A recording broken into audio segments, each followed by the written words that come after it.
Hello বন্ধুরা, আজকের এই ভিডিওতে আমি তোমাদের সাথে আলোচনা করব দুইটি ইলেকট্রিক ভেহিকেল রিলেটেড কোম্পানি নিয়ে।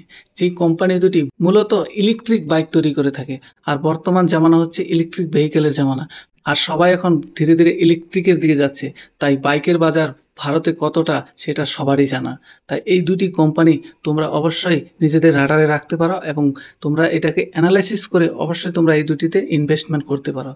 কিন্তু তোমাদের কাছে আগেই জানিয়ে রাখি, এই ভিডিওটি কোনোভাবেই বাই বা সেলের রিকমেন্ডেশন দিচ্ছে না। এটা শুধুমাত্র ইনফরমেশনের জন্য বানানো।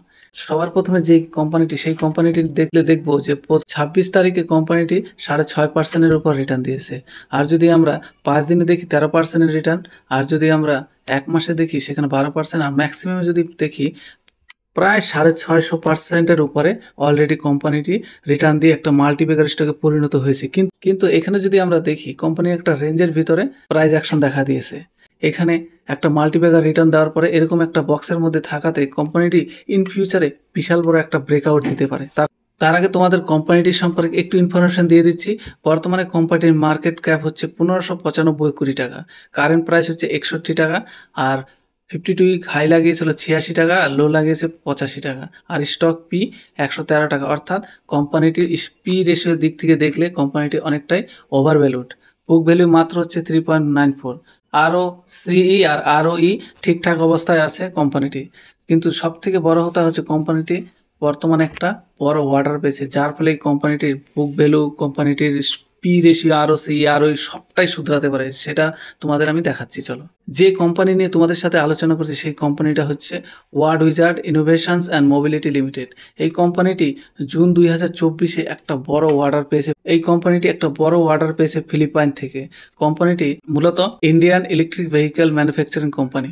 এই কোম্পানিটি 1.29 বিলিয়নের একটা বিগ অর্ডার পেয়েছে।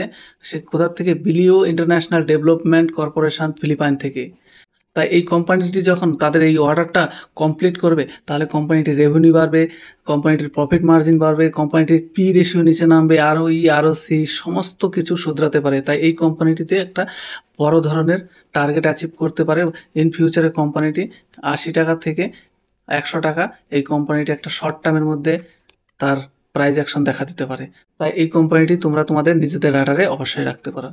এরপরে যে কোম্পানিটি নিয়ে তোমাদের সাথে আলোচনা, সেই কোম্পানিটি হচ্ছে টানওয়াল ই মোটরস লিমিটেড। এই কোম্পানিটি রিসেন্টলি শেয়ার মার্কেটে লিস্টেড হয়েছে। এই Tunwal motors limited specialise in designing, development, manufacturing and distributing electric two wheelers. অর্থাৎ এই কোম্পানিটি মূলত টু হুইলার সেকশনে ডিজাইনিং, ডেভেলপমেন্ট, ম্যানুফ্যাকচারিংয়ে কাজ করে থাকে। এই কোম্পানিটির বিজনেস প্রোফাইলে যদি তোমরা দেখো, তাহলে দেখবে কোম্পানিটি অল ওভার ইন্ডিয়াতে 23টি ডিফারেন্ট স্কুটার মডেল এবং 6টি ভেরিয়েন্টে কাজ করতেছে। এই কোম্পানির ভেহিকেল মূলত 75% প্রোডাক্ট হচ্ছে লো স্পিডে, আর 25% ভেহিকেল হচ্ছে হাই স্পিডের প্রোডাকশন তৈরি করতেছে। এই কোম্পানির মার্কেট ক্যাপ মাত্র 289 কোটি টাকার, কারেন্ট প্রাইস হচ্ছে 52 টাকা, লো লাগিয়েছে 52 টাকা, হাই লেগেছে 64 টাকা। স্টক পির দিকে যদি তাকাও, সব থেকে অ্যাট্রাকটিভ লাগবে মাত্র 24 টাকা 4 পয়সা। অর্থাৎ কোম্পানিটি আন্ডার ভ্যালুড অবস্থায় রয়েছে। ডিভিডেন্ড দিচ্ছে না কোম্পানি, কিন্তু আরওসিই এবং আরওই জবরদস্ত পর্যায়ে দেখা দিয়েছে। কোম্পানিটি ফেস ভ্যালু 2 আছে। এই কোম্পানিটি ওয়ার্ড উইজার্ড কোম্পানি থেকে বেটার অবস্থা রয়েছে, কিন্তু কোম্পানিটি রিসেন্টলি লিস্টেড হয়েছে। এই কোম্পানিতে বাই বা সেল করা বর্তমানে একটু রিস্ক হতে পারে। তোমরা নিজেদের পার্সোনাল অ্যানালাইসিসের উপর নির্ভর করে এই কোম্পানিতে বাই সেল তোমরা করতে পারো। কোম্পানিটি যদি একটু সেলসের দিকে তাকায়, দেখো আগে সেল ছিল 1 কোটি, তারপরে 75, 76, তারপরে 105 কোটি টাকা মার্চ 2024-এ। অপারেটিং প্রফিট 4, 7, 18 হয়েছে। অপারেটিং প্রফিট মার্জিনও লাগাতার বেড়েছে, 6, 9, 1, 17 হয়েছে।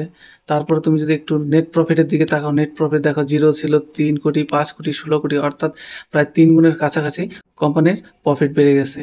যদি ইপিএস দেখো, ইপিএসও বেড়েছে 1.8 থেকে 2.85। কম্পাউন্ডিং গ্রোথও জবরদস্ত রয়েছে এবং প্রফিট মার্জিনও দেখা যাচ্ছে প্রায় 429% 3 বছরের। আর ব্যালেন্স শিটের যদি একটু তাকায়, ব্যালেন্স শিট রয়েছে 12 কোটি টাকা রিজার্ভ রয়েছে এবং 21 কোটি টাকার এখানে লোন নিয়ে বসে আছে।